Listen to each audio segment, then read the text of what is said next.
Hello everyone, कैसे हो आप सब। मैं आशा करता हूँ आप लोग अच्छे होंगे। आज के वीडियो हम लोग करने वाले हैं day 14 light reflection and refraction, जो कि आप लोगों की बुक है। आप लोगों को पता होगा ये जो बुक है आप लोगों की एडुकार्ड प्रयास बुक, इसको जो है हम लोग कर रहे हैं। बाकी के वीडियोस देखने होंगे तो लिंक आपको मैं डिस्क्रिप्शन पे दे दूंगा, आप लोग वहां से जाकर देख सकते हो। साइंस हम लोग कर रहे हैं, डे 14 कर रहे हैं। और ये वाली जो बुक है आप लोगों की प्रशांत भैया ने लिखी है। बाकी दिगराज सर वाले भी मैं आप लोगों को करवा दूंगा। जब एसएसटी का पेपर होगा तो चैनल को सब्सक्राइब जरूर से कर लेना। तो डे 14 हम लोग देख रहे हैं। डे 14 के अंदर आप लोगों का लाइट रिफ्लेक्शन एंड रिफ्रैक्शन। इसके पहले के वीडियोस देखने होंगे तो लिंक मैं आपको डिस्क्रिप्शन पे दूंगा, आप लोग वहां से जाके देख सकते हो। तो फटाफट से क्वेश्चंस को स्टार्ट करते हैं। सेक्शन ए, पहला क्वेश्चन आप लोगों का, the focal length of the concave mirror in the following experiment is. ये वाला जो चैप्टर आप लोगों का 10 मार्क्स का आता है, 10 मार्क्स से ज्यादा का आता है। तो आप लोगों के बहुत ज्यादा चांसेस हैं कि आपको यहाँ से क्वेश्चन देखने को मिलेंगे। इस चैप्टर के इस बुक से आपको क्वेश्चन देखने को मिलेंगे। पहला क्वेश्चन है, the focal length of the concave mirror in the following experiment. आपको यहाँ पे कनकेव मिरर की फोकल लेंथ बतानी है।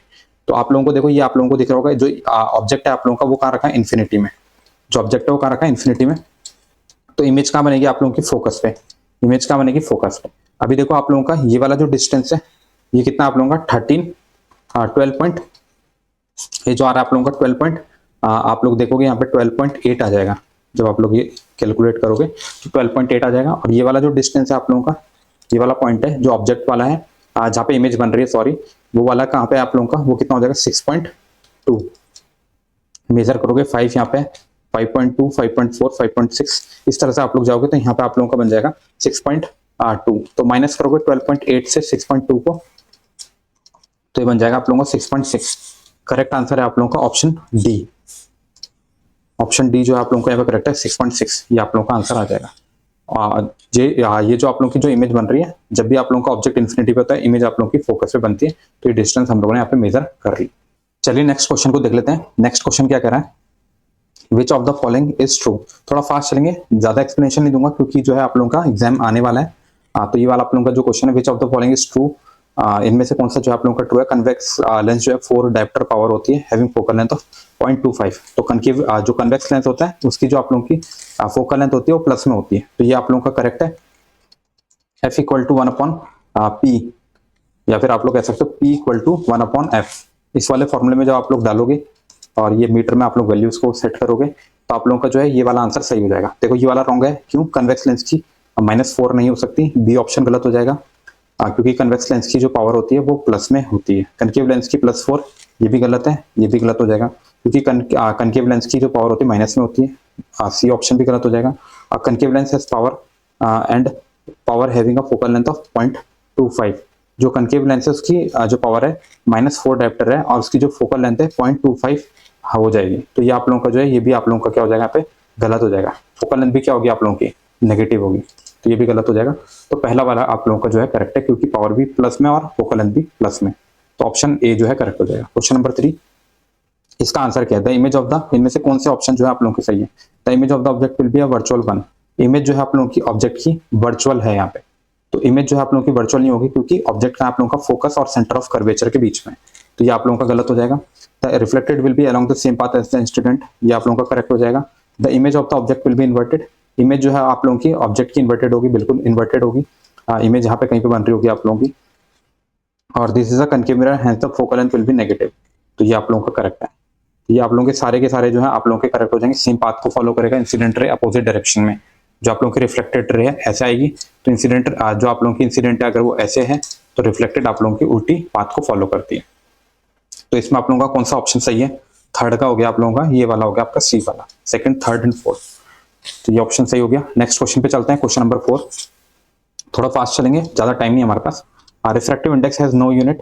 आप लोगों का जो है एग्जाम जो है आने वाला है, तो ज्यादा एक्सप्लेन नहीं करूंगा। कोई भी कंफ्यूजन है कमेंट जरूर करना, मैं आप लोगों को रिप्लाई कर दूंगा। रिफ्रैक्टिव इंडेक्स जो होती है उसकी कोई भी यूनिट नहीं होती, बिल्कुल सही है, कोई भी यूनिट नहीं होती। जैसे कि आप लोगों को पता होगा स्पीड का रेशियो होता है, या फिर आप लोग कह सकते हो वेलोसिटी का रेशियो होता है, या फिर n1/n2 या n2/n1, इस टाइप से रहता है। n2/n1 बोलोगे, अपोजिट रहता है। तो ये आप लोगों का सेम चीज का रेशियो जब रहता है तो यूनिट कोई भी नहीं होती। The refractive index is the ratio of two similar quantity. तो यूनिट नहीं होती और सिमिलर क्वांटिटी का रेशियो होता है, बिल्कुल सही है।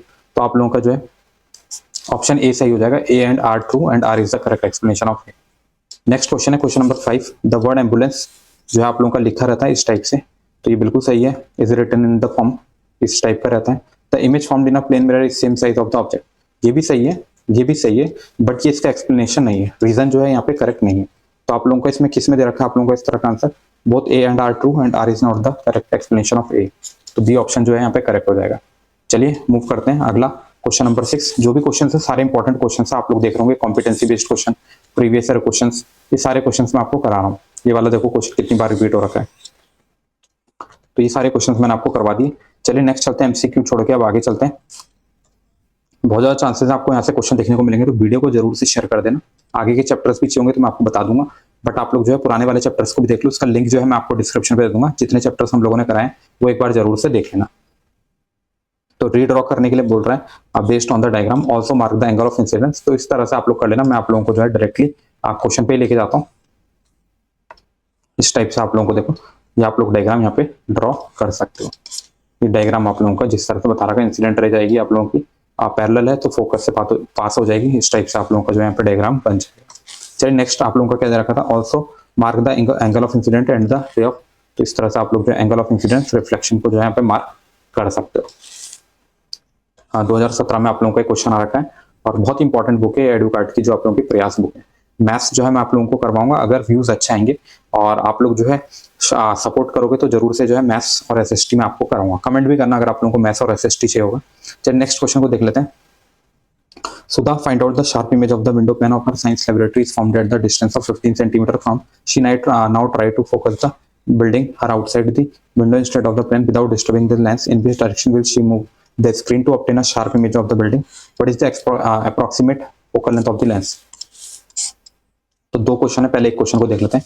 पहले क्वेश्चन में बोला in which direction will she move the screen to obtain a sharp image of the building. Sharp image चाहिए उसको बिल्डिंग की, तो किस डायरेक्शन में मूव करना पड़ेगा उसको स्क्रीन को, तो उसको जो है स्क्रीन को मूव करना चाहिए ताकि क्लियर इमेज उसको मिले। तो जो है Sudha should move the screen slightly towards the lens, lens की तरफ मूव करना चाहिए।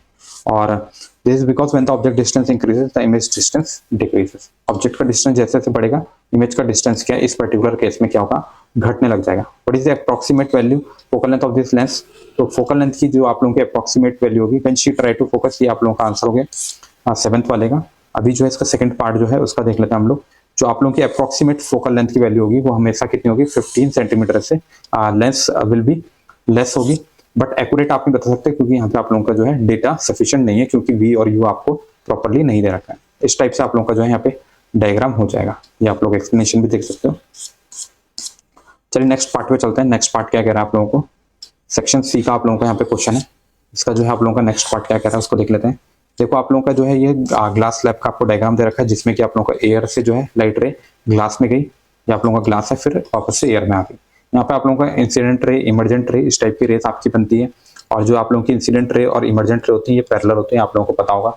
ये जो लास्ट वाली रे होती है ये आप लोगों की इमरजेंट रे होती है, ये वाली।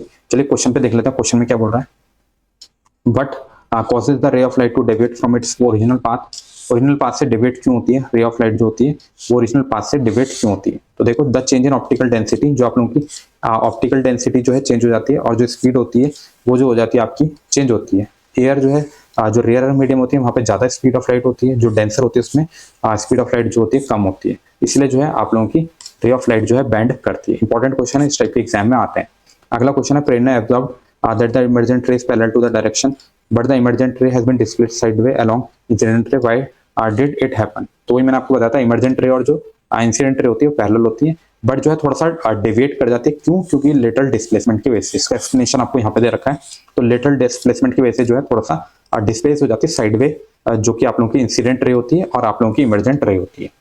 नेक्स्ट पार्ट पे चलते हैं, ज्यादा एक्सप्लेन नहीं करूंगा डिटेल में, आप लोग खुद से भी रीड करने की कोशिश करना। वैसे इजी सा आपको एक्सप्लेनेशन दे रखा है। तो इस तरह से पूछा था, while tracing the path of the ray of light passing through a rectangular glass slab, Prerna recorded her observation, she take two values of angle of incident। दो वैल्यू है आप लोगों के पास इंसिडेंट रे की, कितनी कितनी है आप लोगों के पास, एक तो आई की वैल्यू है 30 डिग्री और एक 50 डिग्री। तो ये पूछ रहा है ई और आर की वैल्यूज क्या होंगी।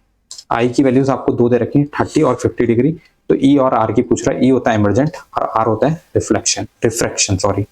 तो इस तरह से आई की 30 रहेगी तो आर की लेस देन 30 होगी, आई की जो है 50 होगी तो आर की लेस देन 50 रहेगी। ये आप लोग एक्सप्लेनेशन देख सकते हैं यहाँ पे, क्योंकि आर जो है हमेशा लेस देन होता है आई से। और जो आप लोगों का यहाँ पे देखो, क्योंकि आपको रेयरर से डेंसर मीडियम में जाना है, इस तरह से आप लोगों को देखना है, बेंड टुवर्ड द नॉर्मल। और जो आप लोगों का इमरजेंट रे है वो आप लोगों का क्या रहेगा, आई की वैल्यू 30 रहेगी तो ई की वैल्यू 30 रहेगी, आई की वैल्यू 50 तो ई की 50, क्योंकि आई और ई क्या होते हैं आप लोगों के इक्वल होते हैं, therefore angle of emergency is equal to the angle of incidence. तो ये आप लोगों का आंसर हो गया। Next part, what happen when a ray of light is incident normal to the interface of the two medium. तो यहाँ पे आप लोगों का एंगल आई जो हो जाएगा एंगल आर के इक्वल हो जाएगा यहाँ पे, और जो आप लोगों का ये जो हो जाएगा आप लोगों का इंसिडेंट करता है नॉर्मली तो 0 डिग्री हो जाएगा। ये क्वेश्चन इंपॉर्टेंट है, देख लेना आप लोग जरूर से, आपके एग्जाम में आता है। तो ये देखो, no refraction occur when the light incident normal, तो ये आप लोगों का i equal to r equal to 0। अब क्या है, when the refractive index of two medium are equal, तो क्या होगा आप लोगों का, जब रिफ्रैक्टिव इंडेक्स हो जाएगा आप लोगों का इक्वल हो जाएगा, तो यहाँ पे भी angle i equal to angle r equal to क्या हो जाएगा, यहाँ पे तुम्हारा दोनों के दोनों एंगल क्या हो जाएंगे आप लोगों के इक्वल हो जाएंगे। अभी 0 के इक्वल क्या होगा यहाँ पे नहीं होता आप लोगों के 0 के इक्वल। आपको इसका आंसर भी दिखाता हूँ जो आप लोगों को बुक में दे रखा है इनकी। ये आप लोगों का यहाँ पे ये मैंने आपको बताया था 90 डिग्री वाला, और ये वाला जो था आप लोगों का जब 90 डिग्री है उसका डायग्राम कुछ इस तरह से बनता है, इसको देख लेना, एग्जाम में आता है। और जो आप लोगों का angle i equal to angle r हो जाएगा, बट नॉट इक्वल टू क्या होगा, 0 होगा। मतलब कुछ ना कुछ एंगल हो सकता है, जरूरी नहीं है कि 0 ही एंगल हो। अब देखो एक आप लोगों का अगला क्वेश्चन आपको दे रखा है, ये आप लोगों को क्वेश्चन दे रखा है। अब इसमें देखो न्यूमेरिकल टाइप का है, ये आप लोगों का जो 5 मार्क्स में क्वेश्चन आ सकता है। तो स्टेट करना था आपको मैग्निफिकेशन, तो आप लोगों को डायग्राम दे रखा है इस तरह से कुछ। आप देखो इसमें क्या वैल्यू दे रखी है आप लोगों को, सबसे पहले आप लोगों को देखनी है कि 4 टाइम्स लिखा हुआ है, जो हाइट ऑफ इमेज है वो 4 टाइम्स है ऑब्जेक्ट के। तो ये आप लोगों को मैग्निफिकेशन पूछा है, तो एम इक्वल टू आपको पता होगा क्या होता है, वी अपॉन यू, क्योंकि हाइट ऑफ इमेज जो है आप लोगों की इमेज की जो है हाइट 4 टाइम्स है ऑब्जेक्ट के, यानी कि एम का एक फॉर्मूला और होता है h2 अपॉन h1। तो यहां से आप लोग कह सकते हो जब 4 टाइम्स है तो मैग्निफिकेशन कितना हो जाएगा आप लोगों का 4, मैग्निफिकेशन कितना हो जाएगा 4, इसका आंसर 4 हो गया। फिर use your value of m to determine the ratio of the, तो आप लोगों को पता है h2 upon h1 equal to क्या होता है आपका v अपॉन u, ये भी कितना हो जाएगा 4 अपॉन 1। तो इसकी वैल्यू हो जाएगी आप लोगों की, डिटरमाइन करना था v और h2 ये, तो ये हो जाएगा 4:1 रेशियो पूछा था, तो रेशियो आप लोग निकाल सकते हो। अगला क्वेश्चन, फोकल लेंथ दे रखी थी लेंस की 20 सेंटीमीटर, तो फॉर्मूले में पुट कर दोगे, फोकल लेंथ आपको दे रखी है ये हो गया, और आप लोग जो है v और u आप लोगों को दे रखी है 4:1। इस तरह से आप लोग जो है x करके ले लो 4x, और चाहे तो आप लोग x इस टाइप से ले सकते हो, जैसे मर्जी लो, और यहाँ पे वैल्यूज को पुट करोगे तो आप लोगों का यहाँ पे आंसर आ जाएगा। मैं दिखा देता हूँ आप लोगों को किस तरह से आप लोग जो है यहाँ पे आंसर निकाल सकते हैं। बाकी के जो मैंने आपको क्वेश्चन बताया उनका आंसर तो ये रहेगा आप लोगों का। फर्स्ट पार्ट का आंसर हो गया।